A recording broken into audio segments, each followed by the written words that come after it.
Ayah jertu, apa itu? Hah? Baik. Apa udah?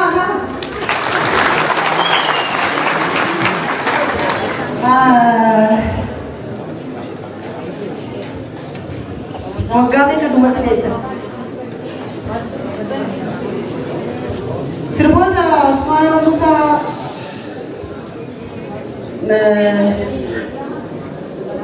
Baye, Tinde Suti, sampai kamu, roba kamu betul, mati roba kamu mana? Jentu, ayah, bagaimana kamu tentang ayah, entahlah kamu roba kamu, ini warga mana berusaha ini generasi sponsor kamu dia kamu tu, entre umur sabot umur teh. Ayah mungkin, wow, ayah, flash kan hero jadi kawatif, sirpi apa orang flash itu kopahe, umat Afrika itu hero jadi kawatif, serboja Usmaya Musa sini, agak fannnya, agak katami, sagan, yogi kudan, untuk membuat kita stresu, sagan yogi kudan, toko sambil sa, miliknya tambah hijrah. Garura Devi, aku jetamu studio tu jetame, ya tidak ada mari CD ni bayi wanita ni, kami CD, amma masuk tadi lagi betul. Tesa ni saya setar kamar ni dulu, namun tak bayi ada, gitu tu si basis na, doktor difaham senam.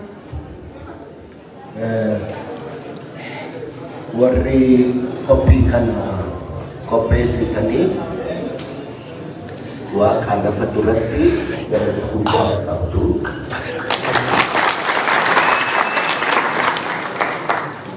Usmaya Musa hubungan hidup namai ada kamu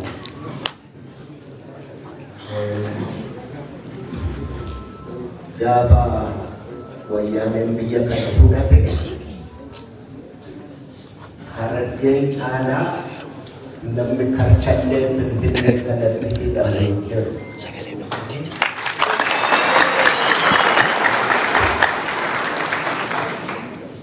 Dia ada biota tadi asli Oromo, Dulati Oromo, Sena Oromoo keessatti bilisummaadhaaf qabsoomtee namni du'itti faradame dubartiin Oromoo isheen hangafaa asli Oromooti.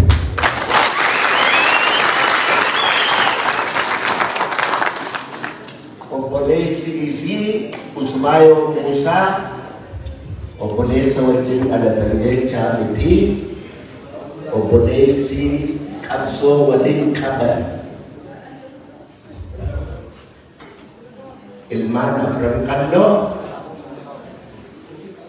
warra gaafas achi jiru keessaa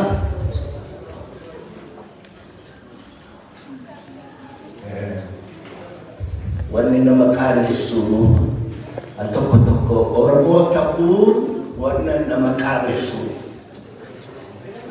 baay'ee nama qaanessu. Kana jechuun silaa hin fedhu jedhamuu qaba malee. Gaafa Usmaayoo Muusaa kan callee jiru meeqan keessan kan guyyaa tokko dantanii fuula isaa isanii beektan. Kan immoo namichi kun ilmaan qabaayii niitiin isaa maal keessa jirti, ijoolleen isaa maal keessa jiru jettanii kan beektan jechaan baay'een keessan ijoolleedhaa sana qaqqabne garuu warri umurii kootiin jirtan nama meeqan isin gaafas beekanii kan beektan. Usmaayoo Muusaa har'aas mana hidhaa jira. Usmaayoo Muusaa ta'uun qabu. Oromoon har'aas mana hidhaa jiru. Ijoollee isaarraa hidhamee mana hidhaa Oromoon jiru lakkoofsa tokko lama miti kan ijoollee isaa ilmaan isaa agabuu guddaa jiran tokko lama miti. Har'a dhaqanii gaafattu isa dhukkubsatee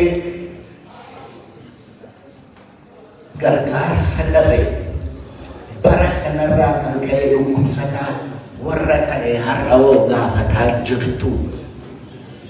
Moo sirbuudhaaf dhuftan guyyaan har'aa guyyaan Usmaayoo Muusaa kun barumsa isinii taati. Usmaayoo Muusaa kumaatamaan har'ayyuu mana hidhaa akka jiru quba qabdu. Ani Usmaayoo Muusaa kanan argee abu kan jaaji. Gaafa Usmaayoo Muusaa asli Oromoo fa'a du'itti faradamee mana hidhaa jiru torbaniin deddeebinee warra gaafataa ture jira.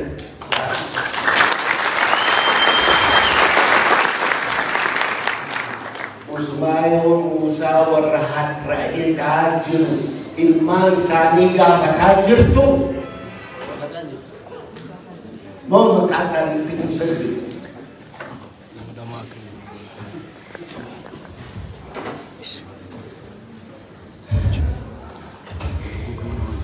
Untuk mengejakan jiru, mengejakan budur dan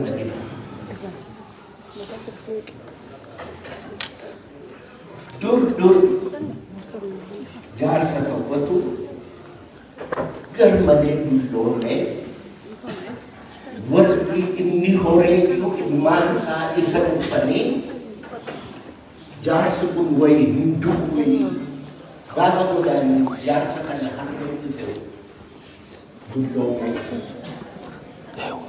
jennaan warri hin mari'ata jaarsa kana dandeenyee akkuma kana harreetti hin ta'e ajjeesuu qabnaa jedhanii mari'ata. Jaarsa weelluu jedhu jaarsi weelluu kun kan dadhabe ammoo jaarsa jechaan nama beekumsa qabu achi weelluu keessa ciiseeti hin ajjeefnaa jettee hoggaa ijoolleen itti mari'attu dhagaa gurraan dhagaa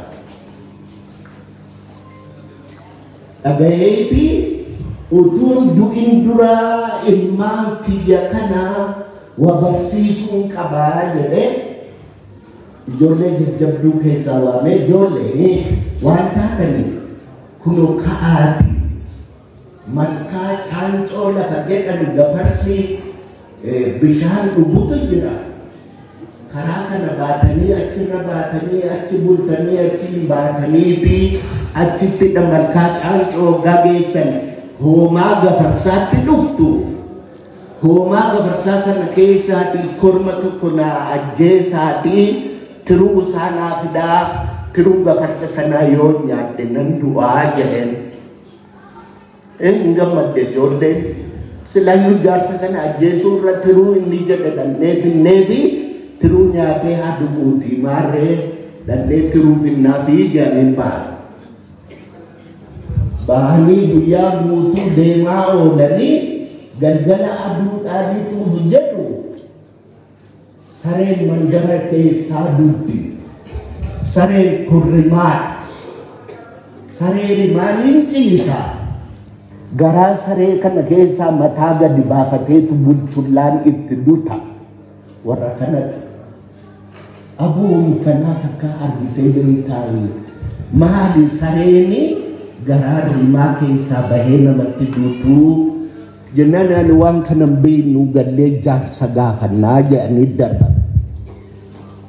Guyyaa lammeessoo deemaa oolanii gara galgalaa maal argu? Harree takkati gammoojjii lafti badee adaan mallaqa margi takka keessatti hin biqille keessa harreetu dhaabbata.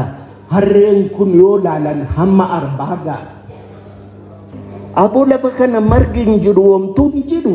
Harreen kun maal nyaateeti akkana gabbatee jedhanii wal gaafatan.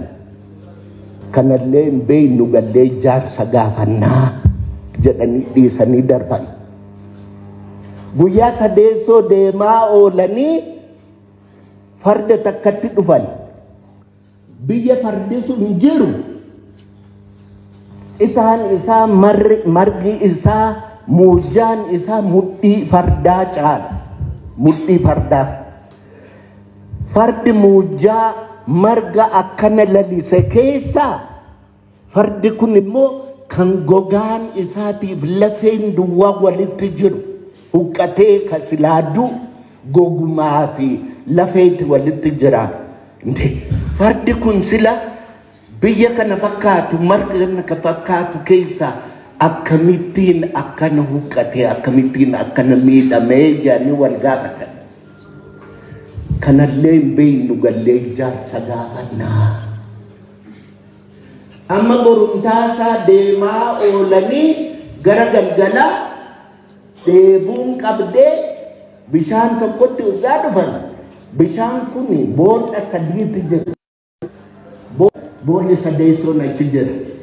Bishaan boolla kana keessaa bahu isa ittaanu dhiiseeti fincaa'u. Aboo bishaan kun maal ta'e? Kunoo kan isatti aanu boolli kunoo jira. Isa kana dhiisee akkamiin sanatti fincaa'ee wal gaafatan. Kanallee hin beeknu gallee jaarsa gaafannaa jedhanii darban. Guyyaa shaneessoo caancoo malkaa gafarsaa bishaan dhugaa hoomaan gafarsaa lakkaawameen dhufne achitti wal ga'ee jiru. Achi keessaa gafarsa isa korma isaa ilaalanii amma tiruu keessaa baasanii fi jaarsaa fuudhanii galuuf jedhu. Amma tokkicha gaafa korma kana waraaname dhiigi korma kanarraa cirrifate gafarsa achi jiru sanatti faca'eeffaate.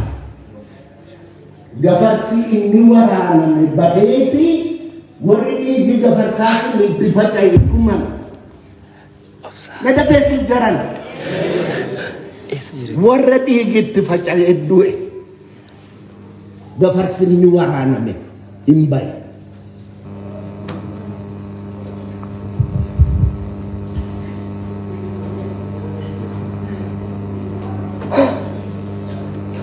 Dubbiin kun jiruu keenya har'a keessa jirru wal fakkaata. Har'a namni du'aa jiru waanuma du'aa jiruuf nama quban qabne ijoollee wallaaltu jaarsa deemuu hin dandeenye dubartii ulfatu du'aa jira.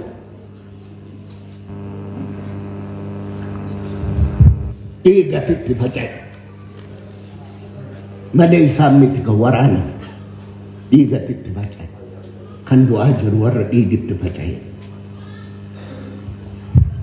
Usumaa yoo Muusaafaa kanatu dhufaadhaa sirbaan lallabaa turan dhaga'uu diddan.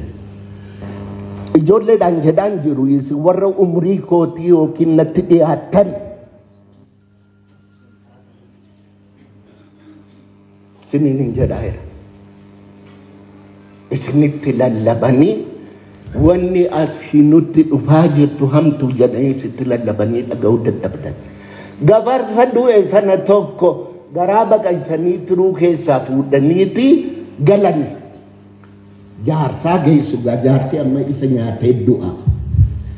Jaarsaa fidanii kunoo tiruu gafarsaati jette sana siif hinne tiruu gafarsaa nyaadhu gaa'ii jedhanii yaa ijoollee koo tiruu gafarsaa lafuma kaa'aati mee kottaati waan argitan natti maa isana nyaadhee du'a otoo an nyaadheen du'in dura waan karaa irratti isin mudate natti maa jedheen jaarsi. Gaafa duraa rimaatu garaa bahee saree rimaan garaa baheetu nutti dutee kana arginee gallee jaarsa gaafanne illee deebine.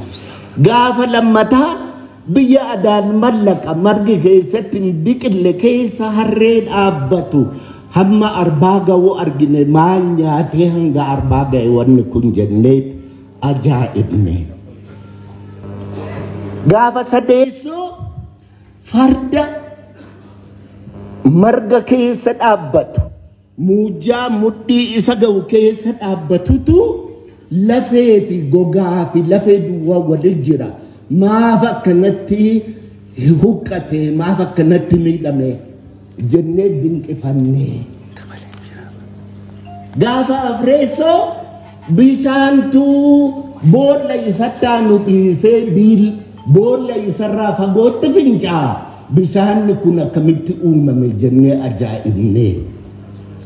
Gaafa shaneessoo gafarsa sii waraanne gafarsa korma waraanne kormi gafarsaa waraanne sun dhiiga cirrifate gafarsi nuyi waraanne hin bahee ka dhiigisaa itti bubu'eetu dhume.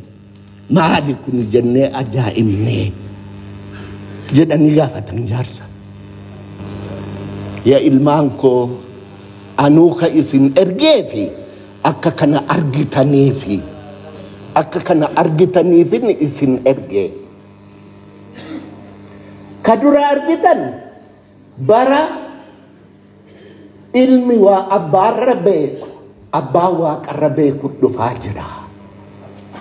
Bara silaga Oromooni abbaan ilmi abbaarran beeku abbaa waaqarran beeku jedhaa miti. Ammoo barri isin dura jirtu achi as isinit dhufaa jirtu bara ilmi abbaarra beekee abbaa waaqarra beeku dhufaa jira. Kana quba qabaadha. Kalammeessoo harreen isin argitan kun isin dura wanni jirtu warra hin qonne hin aramne biyya minaan baasu keessayyuu hin jirreetu magaalatti galee innummaan sooromee isa maleeyyuu namni waa qabu dhibee warri silaa waa qabaachuu malee iddoo inni itti hiyyoommatutu dhufaa jira. Kanas quba qabaadha.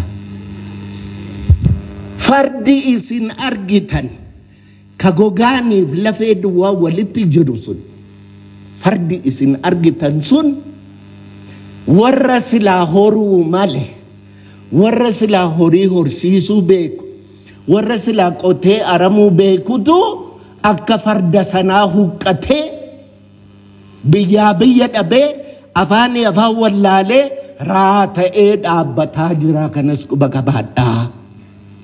Wanni isin dura jirtu kana fakkaatti.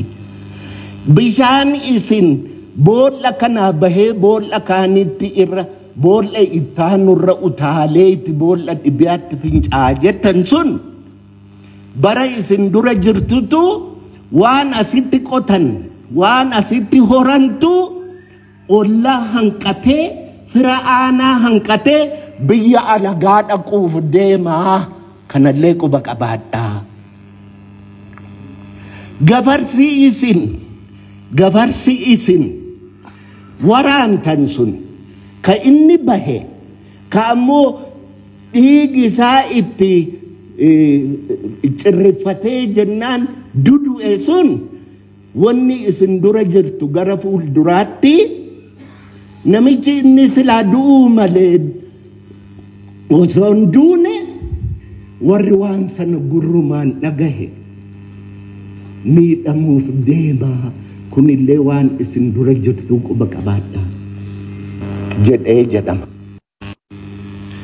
Waan kana Ali Birraan isinitti lallabaa bahe, Usmaayoo Muusaas isinitti lallabaa bahe, Abdullaahi Jirmaas isinitti lallabaa bahe. Isin sirba kana sirbuudhaaf dhaggeeffattu malee wanni inni jedhu maal akka ta'e dhageessaniin isinin jedhaa jira.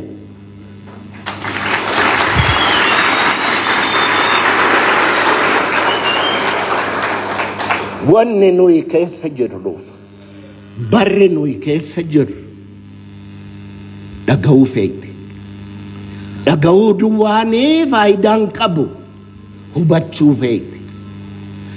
Hubachuu duwwaan faayidaan qabu har'a Usmaayoo Muusaa du'eegaa. Usmaayoo Muusaa warra har'a mana hidhaa jiranoo isaaniif immoo bor wal waamtu moo akkam taatu? Namaa fi gaafa inni sin fedhu sana silaa birmattanii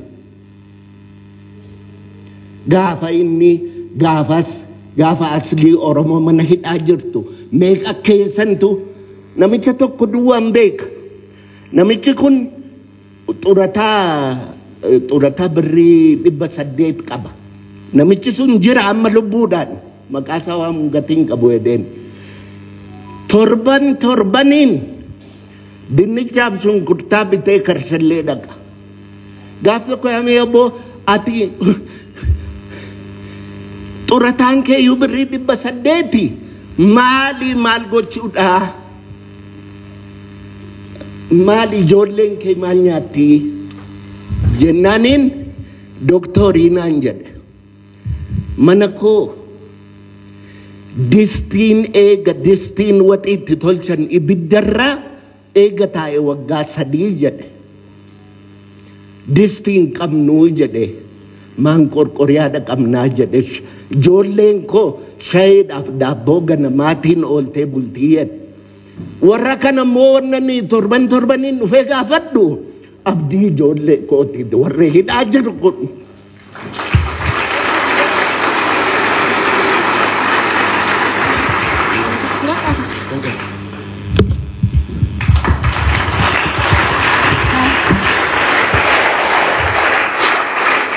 Aye,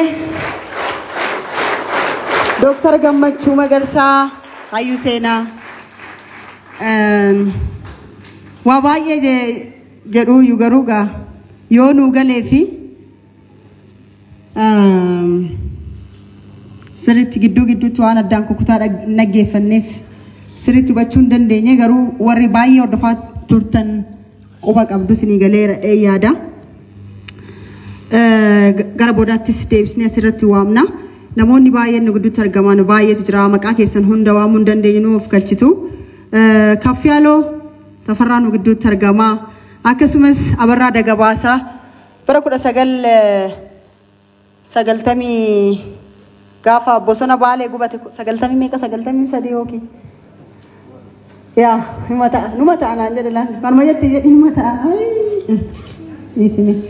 Artistoonni keenya hedduun nu gidduutti argamanii jiranii. Galaanaa Gaaromsaa asitti argameetu jira. Ittiiqaa Tafariis asitti argameetu jira. Dinqiisaa Dabalaa Leenco Shakur inni sargameeti jira. Tawal waalle nama moo bineensa waan kee wallaalle eenyu maqaan isaa? Eenyu? Ittaana Tolesaa jirta? Hello. Ittaana Tolesaas jira. Baay'ee rakkatee karaa irratti illee bahee kadhateet jira. Oromoo kanaaf artistoonni Oromoo aarsaa jabaa kafalaniiran. Dhugaan siniin jedha. Gara boodaatitti waa jechuu danda'a.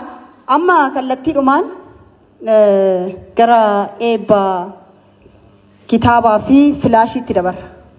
CD jijjiirree filaashiitti goonee jirra. Sirboonni kun sirboota Usmaayoo Muusaa kana dura dhaggeeffanne sin hojjetee uummata biraan otoo hin gahin sodaatamee awwaalamee har'a immoo awwaala kaameedha.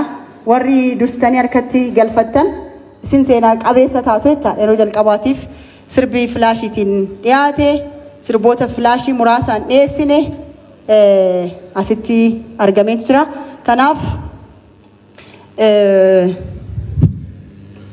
deebisnee Dr. Gammachuu garanatti affeerraa.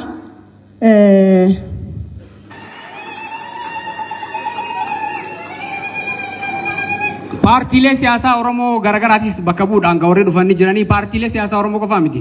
Paartii siyaasaa Affaaris bakka bu'uudhaan kan dhufanii jira jechuudha. Warri bakka buutanii dhuftanii garaanitti akka nu dhuftan isin gaafanna kabajaa fi ulfina guddaadhaan. Kaafaa keessaayis, abaa keessaayis, waafaa keessaayis gara waltajjiitti isin hin jenna. Egaa nuti eebalu jennee waamnu kanatti mul'ataa jiru Hamzaa Booranaa paartii kaafaa keessaa hin jiru. Waraabaa keessaa immoo Koloneel Gammachuunis jiru. Kanaaf isin lamaan gara nan nu koottaa kabaja olaanaatiin isin waamna. Haadha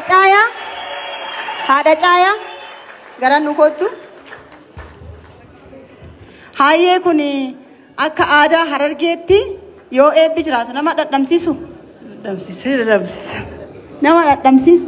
Ni dadhamsiisa. Hayyeen dhadhamannaa ammoo dura nu waa eebbisanii isin gara nu bal'adhaati siidichi yoo eebbifamee erga eebbisanii booda nu dhadhamsiistanii babal'isaatii garas gara adda sorry.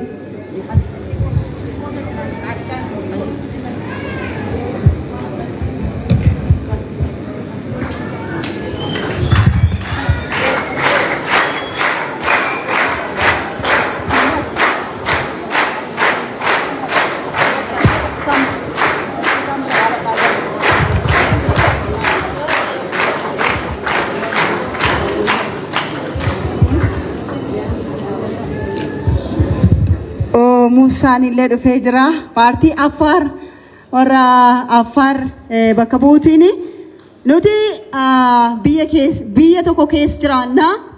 Biyyi keenya immoo nagaa akka argattu barbaanna. Nagaan argamuuf immoo waliigaltee barbaanna. Waliigaltee kana immoo kan fidu samiirraa gad bu'ee rabbi otoo hin taane yoo nuti waliin mari'anne rabbillee keessatti argamaami. Mee warra kana wal tokko ta'a wal ta'a jedhaan hime. Hamileetiin.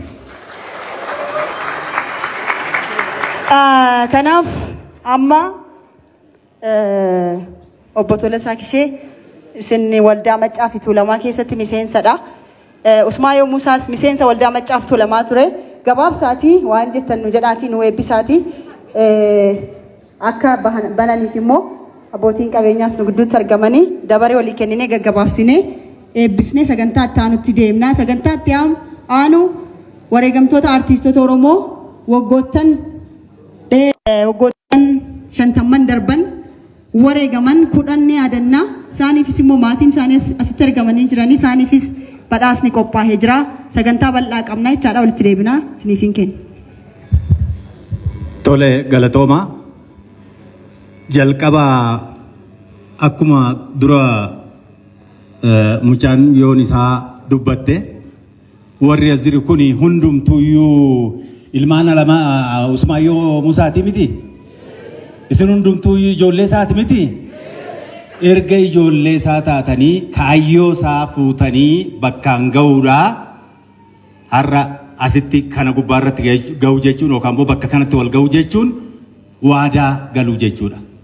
yeroo hundumaa ilmoo waadaa galamaa ture garuu waa hundaafuu waa'ee kaayyoo kanaayi garuu har'a kan itti wal geenye waa'ee Usmaayyoo Muusaa artisti Usmaayyoo Muusaa umrii isaa guutuu amma danda'ameen ummata kana dammaqsuu ummati kana akka waan rakkate keessaa ba'u akka diina isaa ofirraa kuffisu akka abbaa biyyaa ta'u akka abbaa mirgaa ta'u akka abbaa dhugaa ta'u dhugaasaa kan jalaa awwaalamte akka barbaaddattanii raawwattanii boolla keessaa baaftan nama kana hunda qopheessaa dammaqsaa barsiisaa ture. Kanaafuu Waaqayyo lubbuu isaa boolla isaa daadhinaa guutu ilmoon isaa kun immoo akkanatti isa yaadattee raawwattee Oromoon hoggaa eebbisu Waaqayyo ilmoo abbaa caaltu siif haa kennuu jedhe. Har'a intalli isaa akka kanatti qophii akka kanaa akka qophaa'u laphee ishee keessatti itti yaaddee raawwattee to'i maqaa abbaa ishii ol kaasuudha. Maqaa abbaa ishii qofa miti maqaa kaayyoo inni du'eef san ol kaasuudha. Waan akkanaa kanarratti qabsaa'uu ishee yookaan immoo hojjechuu ishee waan guddaadha. Ishii qofa odoo hin taane warri akkanatti isin jidduudhaa dhaban warri isiniif jecha lubbuu isaanii kennan warreen kun isin jiru waan ta'eef akka sila dookter jedhan warra mana hidhaa jiranis warra du'anis yaadachuu ijoollee warra du'aniitis yaadachuu nurraa eeggamaa. Ani kanarra waan baay'ee dubbachuu hin danda'u kaayyoo isaa Waaqayyo galmaan haa ga'u ilmoon isaa kun immoo kana caala kan caalutti ceetee waan abbaan isaa qabatee jiru sanan awwaalame san boollaa kaaftee guddiftee isinitti dhiyeessitee irti gara fuulduraas kan kana caala hojjettu rabbi ishii haa godhu nagaan qe'ee nagaatti galaa hin irraanfatinaa imaanaa guddaadhaan jedha.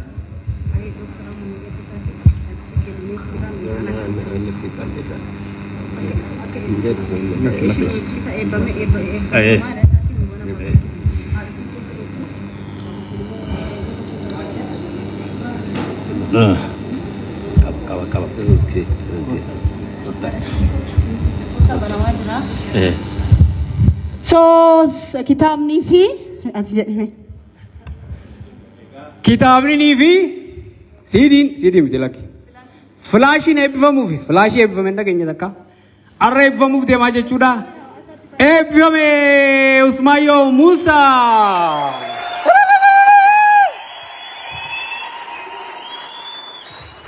Hayyee ifatti eebbifame seenaan qabsaa'aa goota artistii Usmaayyoo Muusaa waggaa 16ffaa sababeeffachuutiin har'a ifatti eebbifamee jira. Baga gammaddan baga gammanne haamilee olii kennaa.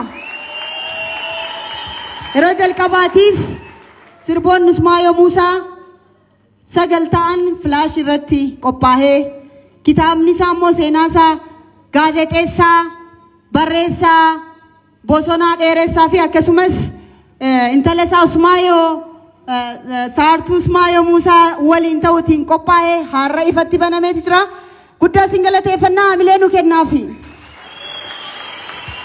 Seenaan kun immoo haala kanaan eessatti hidhamee eessatti dararamee eessatti dhiiga tufee eessatti immoo boqate kan jedhu kitaaba kana keessatti jira. Suutee Baarentoo artiist Suutee Baarentoo qabsaa'aadhaa inni bu'uura seenaa kanaa ta'ee irraa qorachuutiin waliinis waggaa 8 lafa jalatti hidhamanii jiranii. Kanaaf eebbifamee jira. Irra deebi'aa haamilee nu kennaafi. Isiniif immoo carraan kenna daqiiqaa 3 haasaa waan sitti nagaa. Koloneel Gammachuu Ayyaanaa haasaa koloneel.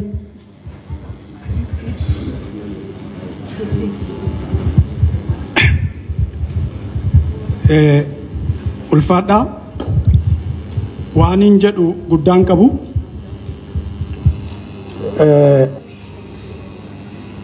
Amma ufin gaafadha. Ilmaan kiyya as jirtanis nan gaafadha.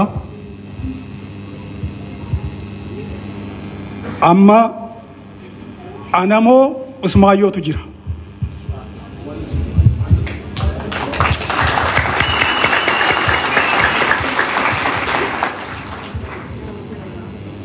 Warra akka kiyyaa akkanani jedhu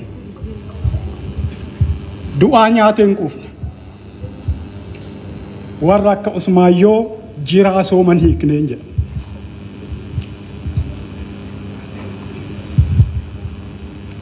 Usmaayyoon jiraa sooman hiiknedha. Ni jiraa midhaan hin nyaatu. Bishaan hin dhugu. Kan akka kiyyaa du'aadhaa nyaateen quufu. Sooman beeku. Kan biraa masiinatti fakkaatti bilisummaa arguu otu hawwuu darbee jette. Anatun agarre malee inni bar bilisummaa arge. Namni waan hin argineef lubbuu isaan kaffata. Namni takkaa waan ta'uu isaan argineef hin amannetti lubbuu isaan kenna. Inni argeeti darbe. Ani ammayyuu natti mul'atu. Kan biraa ilmaan kiyyaaf dhaamsan qaba. Gumaan akka baatu. Ulfinni akka dhuftu. Ilmaan kiyya obbolaan kiyya warri umuriin naqixxaa as keessa guddaa argaan jiruufan jedha. Nama hundaa jaalladha. Saba addatuun baasiin. Ollaa keessan isa fagoosa dhiyoo. Ilmaan keessan barsiisaa ofiis baradha. Dhiphuudhuma jirtan kana keessatti haga dandeessan horadha. Lafa Oromoo irratti walirlee hora.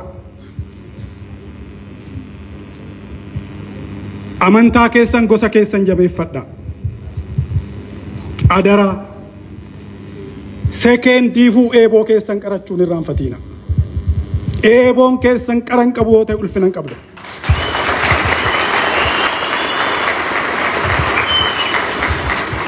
Ulfaadhaa kanuman jedha. Haye obbo Hamza, wanti jettu jira? Fudhatte? Haye obbo Musaa, wanti jettan jira? Warantichi fixadhee jira. Koloneel Gammachuun jedhaniiran. Daqiiqaa lama. Guddaa galatooma. Ani waanuma tokko qofan juu barbaada.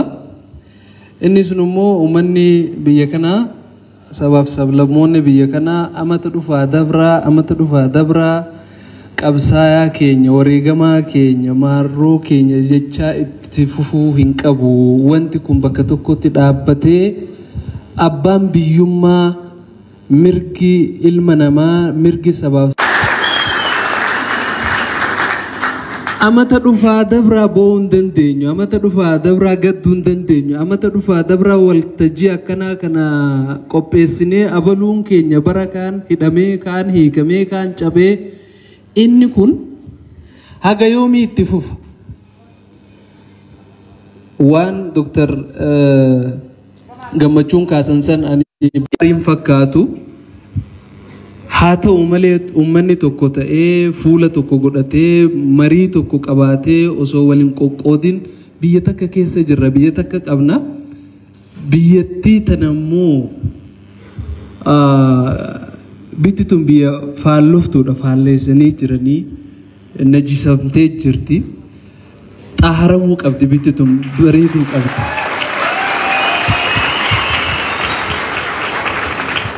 Biyyi tuni biyya ilmi namaa irratti jiraatu, ka mirgi isaa irratti kabajamu, ka jaalalti ilma namaa irratti dagaagu ta'uu qabdi. Garuu wanti guddaan bara dhufaa dabraa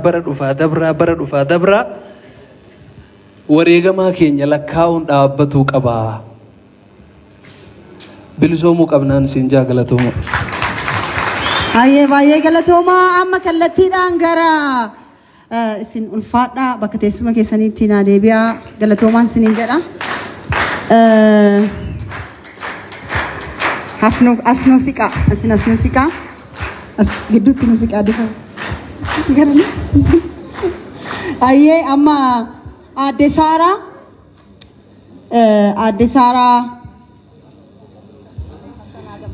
Saaraa Hasan Adam haadha qabeenyaa cimtuudha. Ummata keenya beelaan rakkate ummata Harargeef yoon dongoruu baadhe miliyoona tokko ummata Baaleetiif miliyoona tokko baastee deeggaraatti turte gara gidduutti nu siqaasiniin jechaa jiru. Yeroo hunda egaa kun kan gara miidiyaatiin darbedha. Kan hin darbin immoo keessaan rakkataa baay'ee qabnaa gargaara turuun ni yaadatama. Har'as jalqaba irratti asitti dhiyaachuutiin filaashii kana sirba Ismaayoo Muusaa fi kitaaba kana qarshii meeqaan bantaa addisaara.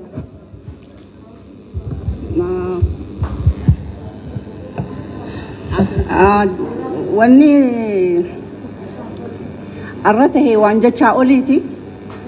Maaliif Ismaayoo Muusaa siidiin isaa kitaabni isaa wahuma fadheenuu yoo baname wanni isa gitu wanni isa madaalu hin jiru.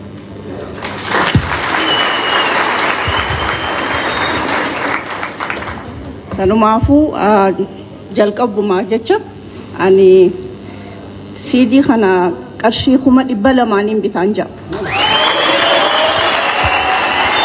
Akkasitti beennalaal dubartoota keenya haadha qabeenyaa horii bulii baay'ee galatoomi jennaan ulfaadhu qarshii 200 guddaa galateeffannaa. Sana keessa deemee uummata rakkate uummata sooshaal miidiyaa irratti argitan maanguddoo garaan isaa beela irraa ka'ee walitti maxxane sooshaal miidiyaa irratti yeroo jalqabaatiif kan baase arfaa ta'uu bakka yeroo banaa mi'amlee keenyaaf yeroo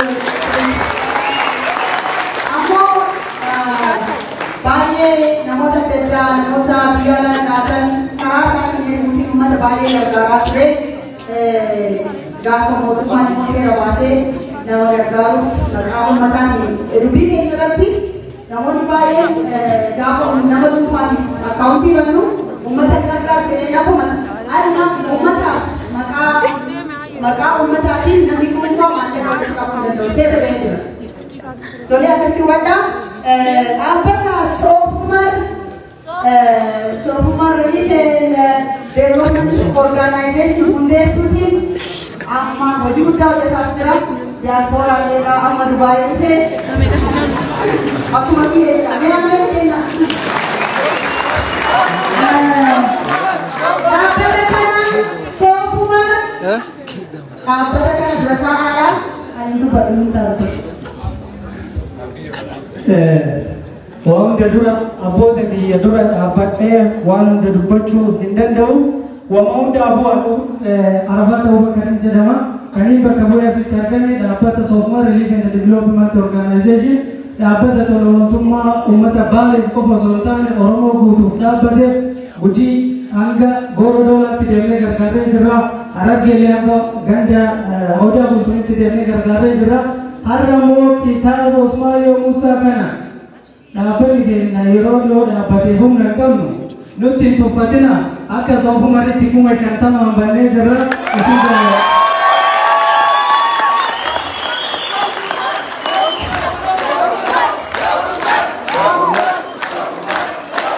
Wada senen demu ceki yamu mekikenna sartu ikhtiar karna ahuyatu ceki Soofumar kilo artistani mu asmar itu bubasani dunia dumni sunggutu artistota jarabille amile nagenna ulfada